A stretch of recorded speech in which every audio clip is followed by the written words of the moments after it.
네, 여러분 안녕하세요. 뉴스입니다.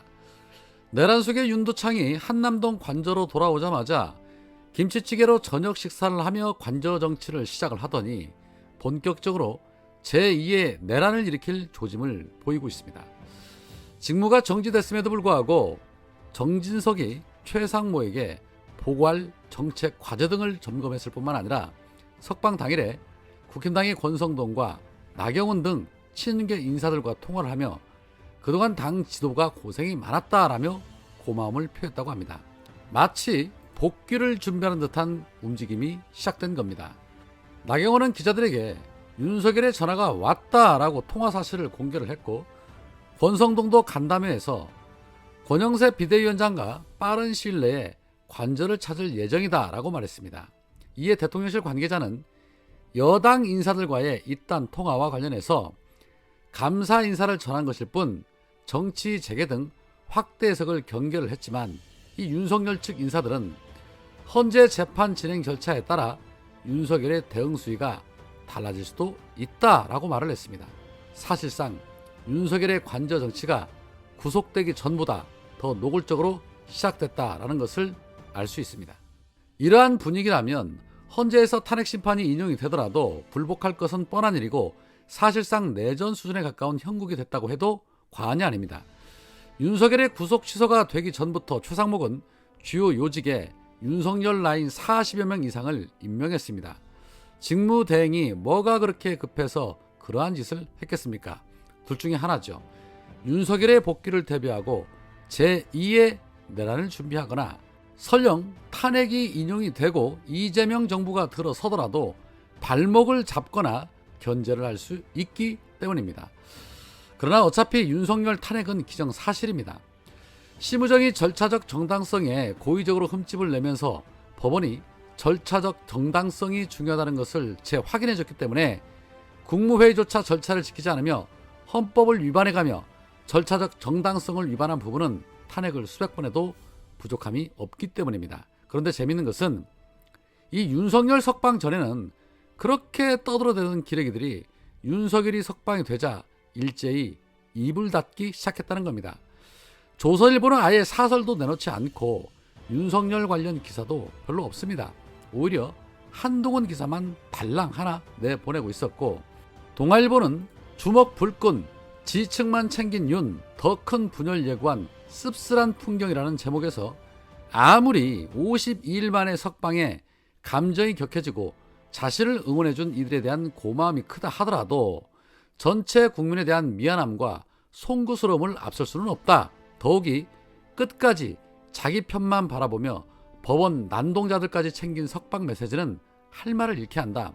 윤석열이 비록 구속기간 산정을 둘러싼 법정 시비 끝에 풀려나기는 했으나 스스로 범한 위헌, 위법, 비상계엄의 책임은 피할 수 없다.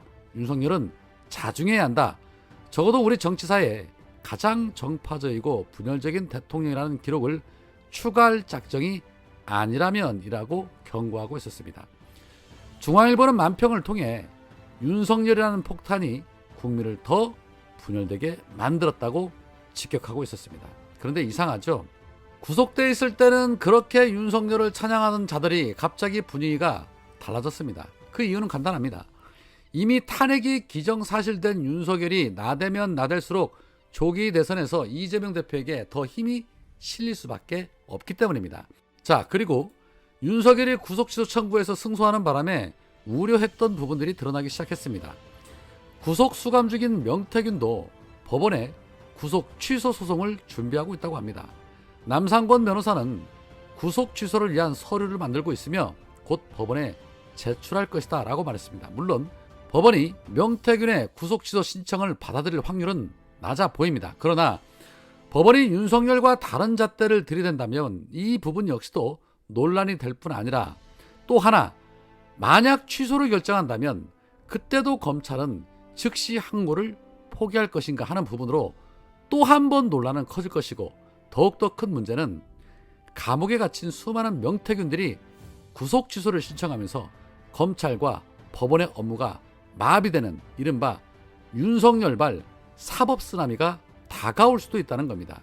즉 심우정과 직연이 대한민국의 사법 시스템 전체를 망가뜨리는 초유의 사태가 일어날 수도 있다는 것이죠. 정치검사 한 놈이 대한민국을 이렇게 망가뜨릴 거라고 누가 상상이나 했겠습니까? 노컷뉴스는 칼럼에서 윤석열 석방의 경거망동이 지나치다라고 경고하고 있었는데, 그러나 윤석열은 탄핵 심판이 이루어지는 것과 동시에 다시 구속될 수밖에 없습니다. 내란죄로는 다시 구속영장을 청구할 수는 없지만 탄핵이 되면 대통령의 불소추 특권이 모두 사라지기 때문에 그동안 쌓였던 차고 넘치는 고발 사건들이 기다리고 있기 때문입니다. 행여나 밀항에서 망명이나 하려고 준비하는 것은 아닌지 잘 지켜봐야 할 듯합니다. 그리고 윤석열의 뒤를 뒤받은 심우정은 정말 큰일 났습니다. 그 이유는 이렇습니다. 아마 기억하시겠습니다. 얼마 전에 공수처가, 윤석열을 체포했던 공수처가 느닷없이 검찰로부터 압수수색을 당했습니다. 명분은 서부지방법원에 압수수색 영장 청구한 사실을 숨겼다라는 것을 핑계 삼았지만, 실제로는 공수처가 그 무렵 경호처의 비화폰 서버를 확보하려고 했던 것으로 알려져 있습니다.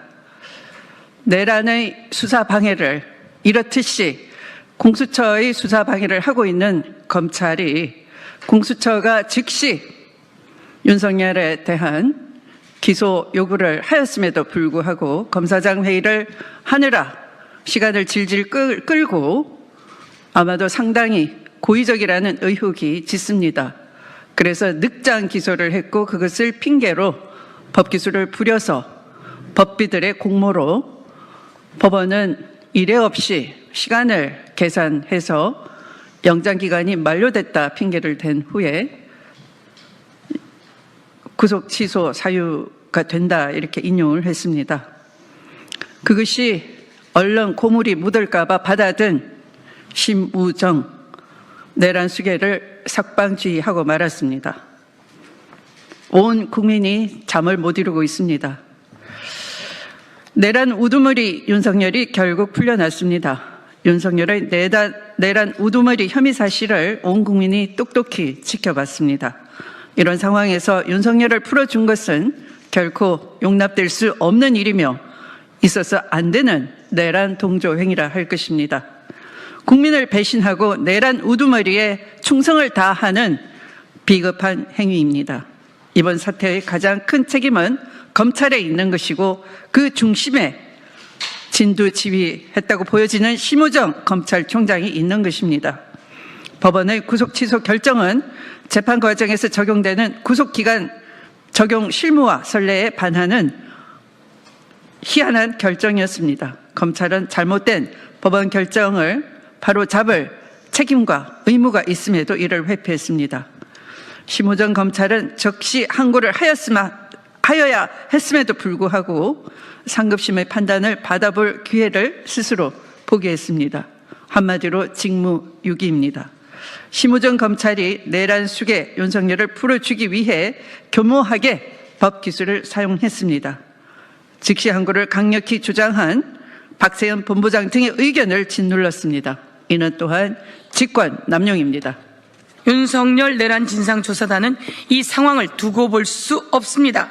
앞으로 내란 진상조사단은 검찰과 심우정 검찰총장의 내란 동조 혐의도 철저히 밝혀내겠습니다. 더불어민주당은 심우정 검찰총장을 공수처에 고발할 것입니다. 공수처에서 직권남용과 직무유기 등으로 철저하게 수사해 주십시오. 헌정 질서와 민주주의를 지키기 위해, 국민과 나라를 지키기 위해 최선을 다해 할 수 있는 모든 것을 더불어민주당은 하겠습니다. 아울러 오늘은 헌법재판소의 윤석열 탄핵 심판 변론이 종결된 지 13일째입니다. 과거 대통령 탄핵 심판 절차에 비춰보면 선고를 내리기에 충분한 기간입니다. 쟁점이 명확하고 증거도 넘치는 만큼 헌법재판소의 신속한 선고를 촉구합니다. 내란범 윤석열의 파면을 촉구합니다. 다시 한번 하겠습니다. 내란범 윤석열의 파면을 촉구합니다.